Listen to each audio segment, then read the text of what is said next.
on se retrouve aujourd'hui pour la deuxième partie de mon bilan 2016.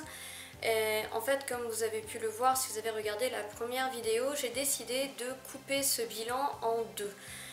Pourquoi est-ce que mon bilan est aussi long? Simplement parce que comme je n'ai pas du tout tourné durant l'année 2016, j'avais quand même un peu envie de m'attarder sur les livres que je veux présenter et surtout de vous en présenter quand même un certain nombre. Donc il est sûr que ce bilan est un peu plus conséquent que si j'avais filmé tout au long de l'année, mais c'est vraiment quelque chose que j'avais envie de faire, des livres dont j'avais envie de vous parler, et j'ai donc préféré couper la vidéo en deux, histoire qu'elle soit moins longue et que vous ne finissiez pas par vous endormir devant votre écran. Donc on va reprendre tout de suite pour cette deuxième partie où on va s'intéresser à des livres un peu plus young adulte, dans lesquels on va retrouver un petit peu plusieurs genres, que ce soit de la sorcellerie, un peu de dystopie aussi, et un roman jeunesse, ce genre de choses. Donc on va commencer tout de suite. Donc le premier livre de la catégorie young adulte que je vais mentionner, c'est La Fournaise, écrit par Alexander Gordon Smith et publié aux éditions Pocket Jeunesse. Donc ce livre n'est pas tout à fait récent, puisque la trilogie est déjà sortie en France. Il faut savoir qu'à l'étranger, il y a encore d'autres tomes qui apparemment sont sortis après la trilogie, mais ils n'ont pas été traduits.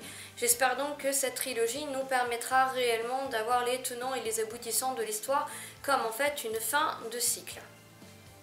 Donc, de quoi parle La Fournaise? Eh bien, c'est un livre qui n'est pas facile à classer. On pourrait un peu le classer dans les thrillers, mais il a un genre... il a un genre un petit peu à part, mais je dirais que ce qui lui correspond peut-être le plus, c'est bien le thriller. Nous allons donc rencontrer ici Alex, 15 ans, une petite frappe de son état qui arrondit ses fins de mois en cambriolant les maisons. Alors certes, l'adolescent n'est franchement pas un ange, mais tient plutôt de la tête à claque, mais malheureusement il sera condamné à tort pour un crime qu'il n'a pas commis. Et lorsque vous commettez un crime dans ce monde, qui je pense correspond à notre monde dans une époque inconnue, dans un système géopolitique inconnu, eh bien vous tombez à la fournaise. Alors qu'est-ce que la fournaise? La fournaise est une sorte de prison pour mineurs, mais vous apercevrez bien vite que la fournaise c'est bien plus qu'une prison, c'est surtout un enfer. Et l'enfer va commencer dès qu'Alex aura posé les deux pieds dans l'ascenseur qui le descendra dans les entrailles de la terre, là où reposent les cellules de la fournaise. Les personnages ici vont en voir de toutes les couleurs, ce qui est plutôt crédible parce que, vu l'ambiance qui règne à la fournaise, sincèrement, si Alex était passé au travers de toutes ces horreurs, j'aurais trouvé cela absolument pas crédible. Mais ici, non, Alex ne va pas réchapper aux horreurs, d'autant qu'Alex n'est pas un super-héros. C'est un ado comme les autres et donc il est assez crédible dans son personnage. Il va avoir peur et franchement, il va morfler, il ne faut pas avoir peur de le dire. Ce qui rend encore plus addictif ce roman parce que vous voulez toujours savoir si les personnages vont s'en sortir. Il y a énormément de détenus dans cette prison, des centaines de prisonniers, parfois qui sont très cruels, vous avez des psychopathes en puissance, il ne faut pas se le cacher. Mais Alex va quand même réussir à tomber sur 2-3 personnages qui deviendront ses amis, notamment Donovan et Zed. Et lorsque vous suivez ces personnages, très sincèrement, vous avez envie qu'ils s'en sortent, mais quand vous connaissez l'atmosphère de la fournaise, rien n'est moins sûr. Et cela rend une atmosphère totalement anxiogène qui vous donne toujours envie d'aller plus loin afin, bien simplement d'en savoir plus. C'est donc un livre que j'ai beaucoup apprécié à tous les points de vue, autant pour l'originalité de cette espèce de prison, même s'il me reste encore beaucoup de questions auxquelles j'espère avoir les réponses par la suite. C'est un roman qui est aussi très attachant de par ses personnages, car vous verrez qu'ils sont vraiment attendrissants eux-mêmes, car même si Alex est arrivé ici en étant une petite frappe, on va se rendre compte au fur et à mesure qu'en fait le garçon est beaucoup plus gentil que ce qu'on pouvait imaginer et qu'il a très bon fond. Ensuite, c'est un roman que j'ai adoré de par son atmosphère, son ambiance qui est totalement anxiogène, qui est toujours tendue. Vous n'avez pas le temps de vous reposer 2 secondes. Il y a toujours de l'action et toujours une action qui rend une certaine tension au roman et ça j'ai beaucoup aimé. C'est donc un roman qui est addictif et qui se lit très vite. Et sincèrement, je le conseille à tous les amateurs de bons thrillers qui ne sont pas effrayés par le young adulte parce que n'oublions pas que cela reste du young adulte avec des personnages qui sont young adultes et une écriture qui est totalement facile à appréhender, ce qui, sincèrement, ne gâche aucunement sa qualité. Le prochain roman dont je vais vous parler pourrait être qualifié de dystopie, puisque nous sommes dans un monde en fait qui a été ravagé par plus de 100 ans de guerre et sur lequel une civilisation a repris vie, entre guillemets. Je vais donc vous parler de Elia la passeuse d'âme par Marie Vareille et paru une fois encore aux éditions Pocket Jeunesse. Notre monde fut détruit par une guerre d'environ 100 ans. Le climat est déchaîné et il ne reste qu'une poignée de survivants. Sur les cendres de ce monde, un seul continent va pouvoir survivre. Et sur ce continent, une nouvelle civilisation sera créée, avec ses bons et ses mauvais côtés. Elia est une passeuse d'âme, un être sans émotion. Son job, exécuter les personnes qui ne servent plus à la société. Les vieux, les opposants, les malades. C'est elle qui doit s'occuper en fait de les euthanasier. Mais un jour, elle ne pourra plus obéir aux ordres et elle va décider de quitter son cocon de sécurité pour partir dans la partie la plus déshéritée du pays, là où règne la misère. Et surtout, là où les passeurs d'âmes ne sont franchement pas les bienvenus. Elia va tout faire pour pouvoir y survivre, mais surtout, Elia va se rendre compte que là-bas, elle est vouée à une destinée. Une destinée qu'elle ne connaissait pas et surtout, une destinée qui la dépasse. Alors même si les bases de cette dystopie sont totalement caractéristiques du genre, il faut quand même noter que Marie Vareille a fait un énorme travail sur l'univers et qu'elle nous offre quelque chose de totalement riche et original. On voit vraiment qu'il y a un sacré travail et c'est pour un résultat que je trouve des plus réussis. Qu'il s'agisse de la cité du Palatium, qu'il s'agisse des mines de Phosnium, sincèrement vous allez être emmené dans des endroits où jamais vous n'aurez pensé aller. Son écriture est très visuelle et nous permet franchement de nous faire une très bonne idée des lieux, de faire une très bonne représentation de son monde et de son univers, et j'ai beaucoup aimé ce style qui en plus est très fluide et agréable à lire. Elia est un personnage qui est totalement à part mais qui a sincèrement su me séduire. Son caractère de passeuse d'âme ne fait pourtant pas d'elle un être qui est dénué d'intérêt, bien au contraire. C'est une jeune fille que j'ai adoré suivre, surtout que c'est quelqu'un qui va franchement évoluer au fur et à mesure de la lecture, et ça c'est pour mon plus grand bonheur. Le fait que son travail soit d'exécuter des gens qui ne servent plus à la société fait d'elle une sorte de paria, puisqu'elle va terrifier certaines personnes et les autres vont totalement la rejeter de par son métier. Elia est donc un être qui est totalement solitaire et cela fait mal au cœur quand on apprend à la connaître et je dirais que cela contribue à ce que notre attachement envers elle soit encore plus fort. Encore une fois, le travail de Marie Vareille ici est impressionnant et elle a su nous créer un personnage qui sincèrement sort des sentiers battus. En plus de ces personnages qui sont totalement intéressants, car il y a bien d'autres personnages qu'Elia, et en plus de cet univers qui est riche et foisonnant, il faut dire que l'on ne s'ennuie jamais avec Elia la passeuse d'âme, puisque Marie Vareille nous offre une action omniprésente. En effet, il arrive toujours des trucs différents à Elia, il va toujours lui arriver des déboires, pour la plupart du temps, malheureusement pour elle, mais nous n'avons vraiment pas le temps de nous ennuyer et c'est une action omniprésente qui va nous mener du début à la fin de ce roman. Bref, vous avez ici le combo gagnant pour faire de cette lecture une excellente lecture, vraiment à ne pas rater. Le prochain tome que je vais vous présenter flirte plus avec le fantastique, puisque je vais vous présenter le premier tome de Marjane, écrit par Marie Pavenko et paru aux éditions Pocket Jeunesse encore une fois. Oui, je sais, je viens de vous présenter 3 livres et 3 livres chez Pocket Jeunesse, je vous jure, j'ai pas d'action chez eux et ils me payent pas. C'est juste que voilà, c'est tombé comme ça. Cachée au cœur de Paris, une étrange résidence, et cachée au cœur de cette résidence, Lénine. Marjane fait partie de ces mines. Elle fait partie de cette communauté de Paris et Marjane, qui n'a pas encore ses 17 ans et qui donc est encore considérée comme une mineure dans le monde des mines, n'a pas le droit de sortir. Alors que ses amis, qui eux viennent d'être majeurs et vont passer leur soirée dehors dans les bars et les boîtes de nuit à regarder les humains vivre, les humains qui les fascinent totalement puisqu'ils ne les avaient jamais vus jusqu'à leur majorité, Marjane va être obligée de rester à la résidence et surtout va être obligée de supporter l'anniversaire soporifique de son père. Mais ce qui s'apprêtait à être une soirée des plus barbantes va se transformer en horreur et en carnage quand un groupe d'humains va pénétrer dans la résidence pour commettre un crime odieux, puisqu'ils vont tuer le père de Marjane. Forcée de fuir, Marjane va alors s'apercevoir que le monde est beaucoup plus vaste que ce à quoi elle s'attendait. Je dois vous avouer que moi aussi j'ai été très surprise autant que Marjane lorsque j'ai découvert l'univers que Mary Pavlenko nous a sorti ici. Alors certes, Marjane ne connaît pas un autre monde que les Nines et les humains et elle va découvrir plein d'autres créatures au cours de cette aventure et je les ai découvertes de la même façon. Ce que j'ai aimé ici, c'est que Mary Pavlenko vous met en scène des créatures que nous n'avons pas l'habitude de lire dans d'autres romans. Déjà les Nines. Bon, les Nines, ce sont des sortes de vampires, mais ils ont des caractéristiques qui leur sont bien propres et dont Mary Pavlenko va vraiment tout vous expliquer, mais sans lourdeur aucune, c'est vraiment passionnant. Mais aussi, vous allez découvrir des créatures qui sortent tout droit de l'imagination de Mary, Ted Jack, qui est le Corcan de Marjane, et qui en fait est une sorte de chat ailé capable de penser, mais c'est tellement plus riche et dense que ça, je préfère vous le laisser découvrir. Mais en tout cas, c'est l'espèce de petit chat mignon ailé que vous voyez sur la couverture, et qui est déjà tellement craquant sur la couverture et qu'il est encore à peu près 100 fois plus dans le livre. Et puis vous rencontrerez les Sidars, vous rencontrerez les Lithomorphes, vous rencontrerez sincèrement plein de créatures qu'elle a vraiment travaillées et qui sont totalement passionnants à suivre. Alors Mary Pavlenko, elle a une écriture qui est splendide. Une écriture qui est travaillée mais qui est à la fois fluide, qui est vraiment visuelle mais qui n'est jamais lourde.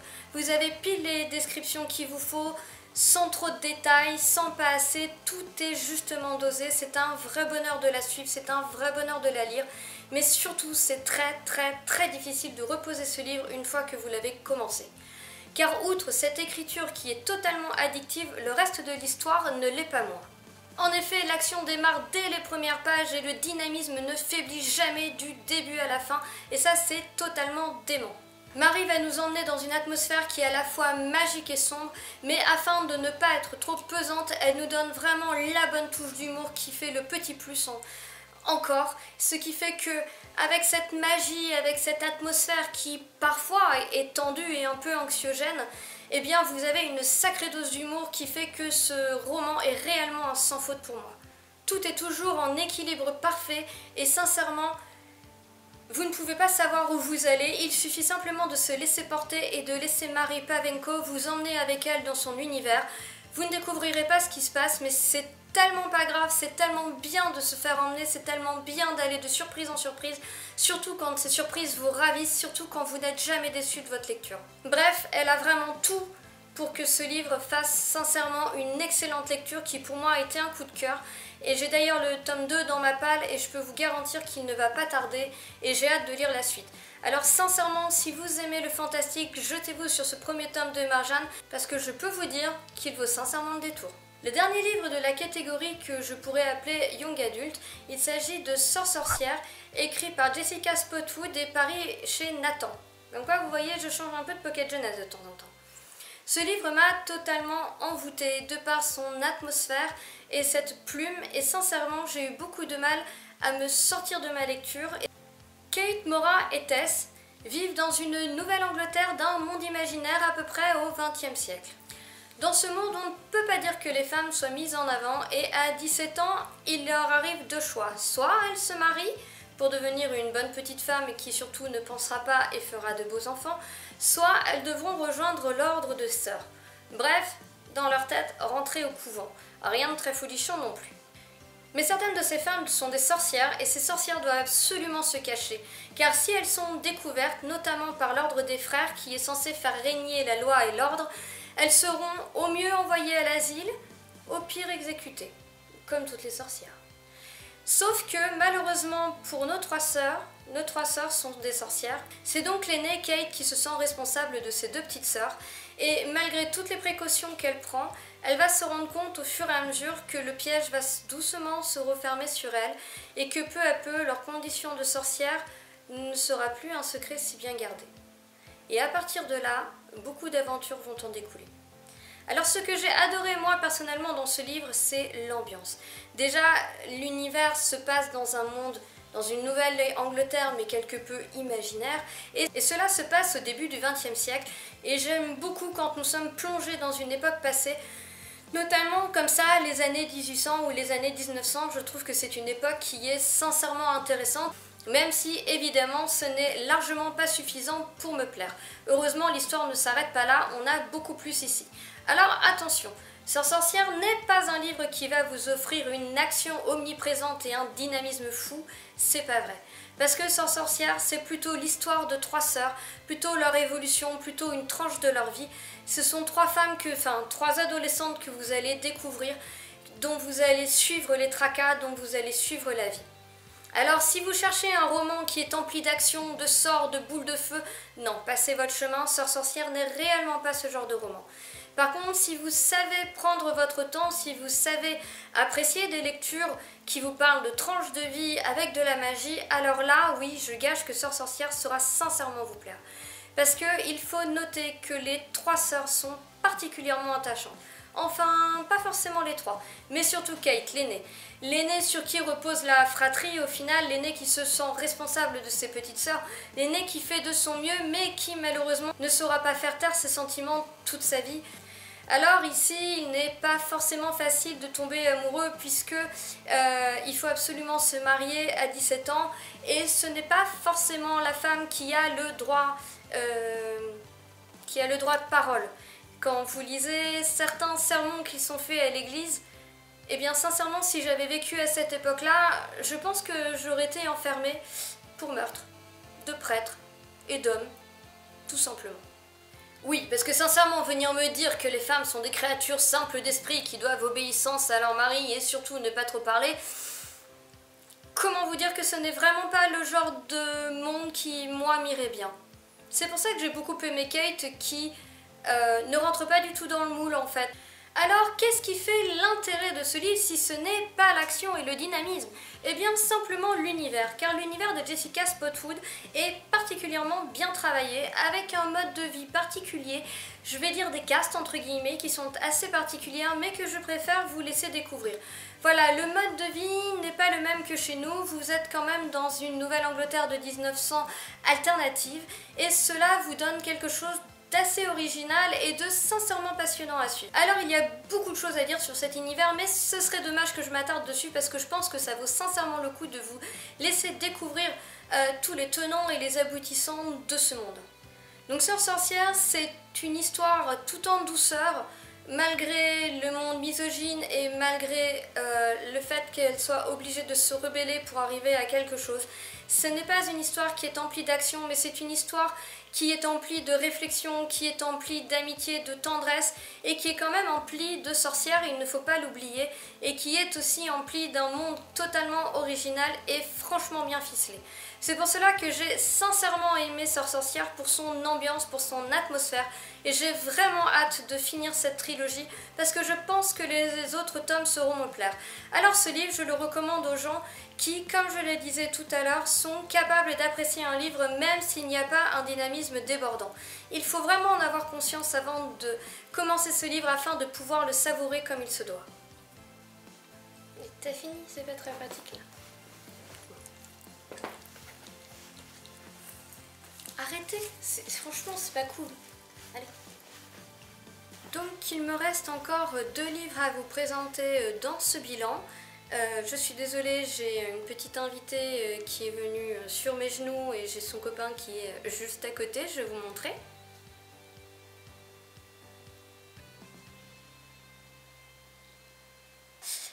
Donc vous m'excuserez s'il y a des bruits parasites, surtout que Yazos à côté il a tendance à ronfler quand il s'endort. Donc bon, voilà, on va bien voir ce que ça donne. Donc pour l'avant-dernier livre, j'aimerais vous présenter un livre qui va être plus de la jeunesse. Alors c'est un thème que je ne lis pas très souvent parce que en effet, j'ai parfois du mal à un petit peu aborder les livres jeunesse dans le sens où je trouve souvent qu'ils ne sont pas assez exploités, pas assez approfondis, ce qui est tout à fait normal puisque c'est de la jeunesse. Mais moi personnellement, des fois, eh bien, j'ai un petit peu de mal avec ça. Ceci étant, je tiens vraiment à vous parler d'Oniria par BF Paris et paru aux éditions Hachette. Pourquoi? Parce que ce livre est d'une richesse incroyable malgré son côté jeunesse. Il est vraiment superbe, l'univers est magnifiquement exploité et je pense que même si vous n'accrochez pas particulièrement les livres jeunesse, il saura vous marquer tout comme il m'a marqué moi. Donc Elliot, 12 ans, est un garçon, tout ce qu'il y a de plus normal, qui va à l'école, qui parfois se fait brimer par les autres, qui vit une vie, voilà, ce qu'il y a de plus banal. Le seul problème qu'il rencontre dans sa vie, c'est qu'il y a quelques mois, son père est tombé dans un coma profond, dont personne ne semble pouvoir le sortir et les médecins n'arrivent visiblement pas à expliquer cet état de fait. Puis un jour, Elliot va tomber sur un sablier magique qui va l'emmener à Oniria. Mais qu'est-ce qu'Oniria? Oniria, c'est le monde des rêves. C'est le monde où chaque nuit, tous les dormeurs, les milliards de dormeurs du monde entier envoient leurs rêves et créent tous leurs personnages, qu'ils soient de rêve. Excusez-moi. Pousse-toi. Et créent tous leurs personnages, qu'ils soient des rêves ou des cauchemars. Tous se retrouvent là-bas, tous se retrouvent à Oniria. Avec son sablier, Elliot a la capacité toutes les nuits d'être transporté dans ce monde. Il est donc un créateur puisqu'il n'y envoie pas que ses rêves, il y va lui-même. Cela lui confère certains pouvoirs, notamment celui de pouvoir créer ce qu'il veut. En vérité, sa grand-mère, donc la mère de son père, était venue trouver Elliot en lui disant qu'elle pensait que son père était plongé à Oniria. En effet, Mamilou, quand elle était jeune, avait ce pouvoir d'aller sur Oniria. Elle connaît donc ce monde des rêves et va demander à Elliot d'y retourner et d'essayer de voir s'il n'y a pas moyen de sauver son père. Donc évidemment, ni une ni deux, Elliot va partir chaque nuit à Oniria afin de savoir ce qui se trame, afin de savoir ce qu'il est arrivé à son père. Seulement arrivé là-bas, ses surprises ne vont pas s'arrêter au monde en lui-même, puisqu'il va découvrir qu'il est amené à réaliser une étrange prophétie. Il est l'élu, il est censé sauver ce peuple des rêves. Donc Oniria est composé de 4 tomes, pour le moment j'en ai lu 2, et je dois dire que j'ai été totalement convaincue par ma lecture. Les personnages, certes, sont des personnages de jeunesse, mais sont particulièrement intéressants et bien exploités. Elliot est un garçon charmant à suivre, et même s'il est un petit peu sans défaut de par son côté jeunesse, je dois dire que j'ai beaucoup aimé ce garçon et j'ai beaucoup aimé le suivre. Donc excusez-moi pour les bruits, c'est les chiens qui se mettaient à jouer. Mais vous rencontrerez ici des personnages beaucoup plus originaux, tels Pharo, ce petit singe en fait qui est capable de parler, mais pas que. Bref, au niveau des personnages, déjà j'ai trouvé une grande réussite, et au niveau de l'univers, je vous en parle même pas, tellement il est riche, c'est impossible de dire tout ce qu'il y a dans cet univers. En effet, on y trouve en fait tous les rêves de tous les personnages, et pour 7 milliards de personnes, imaginez un petit peu, et donc tout se côtoie, les créatures se côtoient, et cela donne un mélange extraordinaire, loufoque à souhait, mais je dois dire que BF Paris a vraiment le chic pour vous faire un ensemble qui devienne vraiment cohérent, qui devienne beau, loufoque, mignon, attendrissant, tout ce que vous voulez. Bref, BF Paris a créé un monde complètement incroyable, d'une imagination débordante et qui vaut sincèrement le détour. Là-dessus, elle vous fait une intrigue donc qui part sur 2 fils, puisque vous avez d'un côté Elliot qui va rechercher son père et de l'autre côté qui va découvrir qu'il est l'élu et qu'il va devoir sauver le monde des rêves. Je ne vous en dis pas plus. Mais sachez seulement que vous ne vous ennuyez jamais dans ce livre et que l'intrigue est très poussée, même pour un jeunesse, ce qui fait qu'il est vraiment abordable par le plus grand nombre de personnes. Ce que je tiens à noter, c'est que cette année, j'ai lu le tome 2, et dans ce tome 2, l'auteur développe un petit peu l'histoire du marchand de rêve en fait. Elle développe un petit peu tout ce qui fait que les personnes rêvent, où vont leurs rêves, comment cela arrive, et j'ai vraiment accroché cette partie-là. Bref, vous l'aurez compris, Oniria a beau être une saga jeunesse, c'est une saga que j'adore totalement, à laquelle j'accroche, parce que c'est un univers de dingue, tout simplement, qu'il est exploité et travaillé, et ça dans les romans jeunesse, c'est pas si fréquent, mais ça prouve qu'on est capable d'écrire de la jeunesse et pourtant d'écrire quelque chose de bien. Honnêtement, BF Paris, c'est simplement la preuve qu'on peut écrire quelque chose de riche, d'exploité et d'extraordinaire, tout en écrivant pour un public qui est jeune. Alors que vous aimiez la jeunesse ou pas, c'est un livre que je ne peux que vous recommander. Nous arrivons maintenant à la fin de ce bilan lecture, puisqu'il ne me reste plus qu'une lecture à vous présenter, et ce sera un roman graphique. C'est vraiment le roman graphique qui aura marqué mon année 2016, parce qu'il a été très riche, aussi bien dans l'univers de l'illustration que au niveau de l'écriture. Je vais donc vous parler de L'étrange voyage de Théo Gossin, le tome 1, Hospitalia, écrit par Malric et publié aux éditions Underground. Alors c'est un livre qui m'a vraiment beaucoup marqué. Je pense qu'au fur et à mesure, là, je vais vous donner 2-3 illustrations afin que vous compreniez à quel point ce livre est beau. Tout simplement, il est somptueux. Le coup de crayon de cet auteur-illustrateur, puisque c'est la même personne qui signe texte et dessin, m'a laissé totalement pantoise. J'ai vraiment adoré.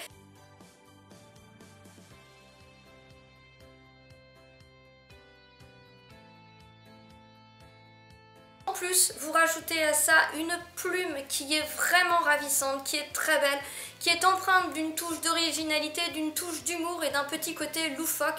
Et donc forcément, Hospitalia a vraiment été une excellente lecture pour moi et j'ai pris un plaisir fou à relire ce livre et c'est vraiment un livre, je pense, que je ressortirai régulièrement afin de me replonger dedans. Théo Gossin, c'est un artiste qui est malade, qui est sous médicaments et qui en réalité n'ose plus sortir de chez lui. Mais en fait, le fait de prendre des médicaments, ça bloque totalement sa créativité. Et c'est ainsi que Théo va décider d'arrêter les médicaments, de se reprendre en main et de sortir à l'aventure, de sortir dehors. Mais tout ce qu'il va rencontrer, ça va de loin dépasser son imagination la plus folle et il va vous faire son carnet de route, son carnet de croquis vers Hospitalia. Je ne veux pas vous en dire plus sur l'histoire, je vous laisse découvrir ce trait de crayon hors du commun, je vous laisse découvrir cette plume magnifique, je vous laisse vraiment vous plonger dans cette histoire qui est sincèrement originale et juste géniale. Vous aurez ici une aventure qui mêle onirisme, beauté, humour, une plume somptueuse, des dessins travaillés. Bref, vous avez vraiment la totale pour avoir une lecture vraiment sympathique si vous êtes amateur de romans graphiques. Sincèrement, jetez-vous sur ce livre, savourez-le, il est délicieux, il est drôle, il est naïf, il est joyeux, il est beau, il a tout pour lui et je n'ai qu'une hâte de pouvoir me plonger dans la suite. Alors voilà, c'est la fin de ce bilan de mon année 2016 qui, comme je vous le disais, a été quelque peu détaillé puisque ces livres, je ne vous en ai pas du tout parlé durant l'année puisque je reviens seulement à présent sur Booktube. Donc je me suis permise et j'avais envie de vous faire quelque chose d'un petit peu plus long, de vous parler un peu plus en détail de ces livres qui m'ont marqué, qui ont marqué cette année. En attendant, je vous souhaite à tous de bonnes lectures, je vous souhaite une très bonne journée et je vous dis à bientôt pour d'autres vidéos. Ciao, bye!